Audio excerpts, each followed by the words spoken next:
ایک طرف بہت مالدار بھی تھے، جتنے مالدار تھے اتنا سخاوت بھی کرتے تھے، اور ایک طرف اللہ سے بہت ڈرنے والے بھی تھے، اور آپ بہت زیادہ حیا والے بھی تھے، بہت زیادہ شرمیلے بھی تھے۔ آپ کے حیا سے متعلق ایک روایت بیان کر دوں میں، اور حیا معمولی چیز نہیں ہے۔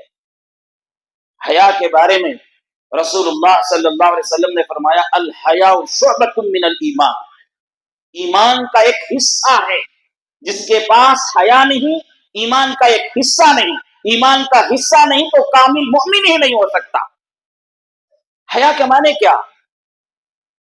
حیا کے معنی دل میں بات پیدا ہو، غیرت ہو، شرمندگی ہو کہ میں ایسا کرا تو اس کا ایسا نقصان ہوگا، میں اللہ کو کیا جواب دوں گا۔ شرم محسوس کرے اللہ تعالیٰ سے، لوگوں سے شرم محسوس کرے، پیچھے بھی ان کے خلاف نہ کریں، سامنے بھی ان کے خلاف کام نہ کریں۔ حیا ایک بہت اچھے صفات میں سے ہے۔ اگر حیا پیدا ہو جائے کسی کو تو وہ کسی کا مال نہیں کھائے گا۔ اگر حیا اس کی آنکھ میں پیدا ہو جائے تو بد نگاہی نہیں کرے گا۔ حیا اگر اسے پیدا ہو جائے، اس کے کان میں حیا پیدا ہو جائے، بری باتیں نہیں سنے گا، گانے نہیں سنے گا۔ حیا اگر زبان میں پیدا ہو جائے تو بد زبان نہیں ہوگا۔ اگر حیا انسان کے اندر پیدا ہو جائے تو با اخلاق ہو جائے گا۔ تو سیدنا حضرت عثمان غنی رضی اللہ عنہ کے حیا سے متعلق اما عائشہ رضی اللہ عنہا روایت کرتی ہیں کہ ایک مرتبہ رسول اللہ صلی اللہ علیہ وسلم اپنے حجرہ مبارک میں تھے، اپنے حجرہ مبارک میں تھے، اور ذرا بے تکلفی سے سو رہے تھے۔ گھر میں آدمی سوتا ہے تو بے تکلفی سوتا ہے، تھوڑا پنڈلیوں سے کپڑا ہٹ گئے تھے، پنڈلیاں بولے تو گڑگے کے نیچے کا حصہ ذرا کھلا ہوا تھا، اور وہ چھپانا کیا بھی فرض بھی نہیں ہے۔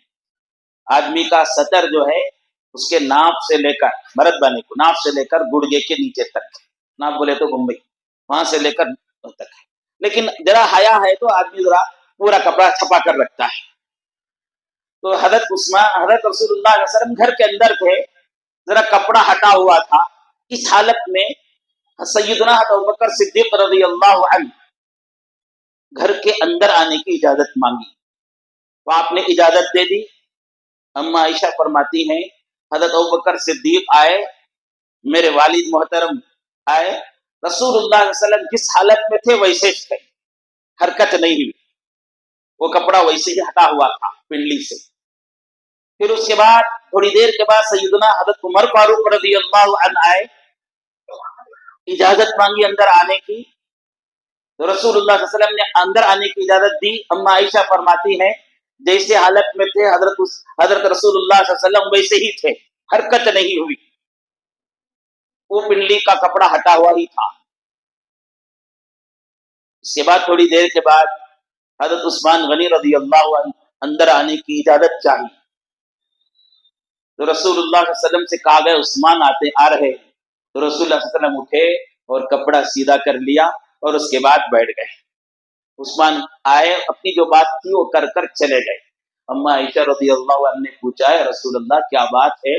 ابا جان ابوبکر صدیق آئے، آپ جیسے تھے ویسے ہی بیٹھے تھے، عمر فاروق آئے جیسے تھے ویسے ہی تھے، عثمان آئے تو آپ جو ہے اٹھ کر بھی بیٹھ گئے اور کپڑا بھی سیدھا کر کے اپنے بدن کو ڈھانک لیا، کیا بات ہے؟ تو رسول اللہ صلی اللہ علیہ وسلم نے فرمایا عائشہ عثمان ایسا حیادار ہے اس سے فرشتے شرماتے ہیں، میں کیوں نہ شرماؤں؟ عثمان ایسا حیادار ہے، اس کے پاس آنے سے پہلے آتے ہیں تو فرشتے شرماتے ہیں، تو میں کیوں نہ شرماؤں؟ پھر آپ نے فرمایا عثمان ایک حیادار آدمی ہے، بہت زیادہ اس کے اندر حیا ہے کہ اگر مجھے اس حالت پر دیکھتے تو واپس چلے جاتے، وہ اس حالت پر دیکھتے تو واپس چلے جاتے، ان کی حیا کی وجہ سے وہ اپنی حاجت بھی سامنے نہیں رکھتے، اس لیے میں نے ان کے رعایت میں، ان کے حیا کی رعایت میں اٹھ کر بیٹھ گیا۔ بہرحال عظمت صحابہ کا عنوان چل رہا ہے، ایک صحابی کا آپ کے سامنے حال بیان کیا۔ آپ کے حضرت عثمان غنی رضی اللہ عنہ کے فضیلتوں میں سے ایک فضیلت بیان کر کے بات کو ختم کروں۔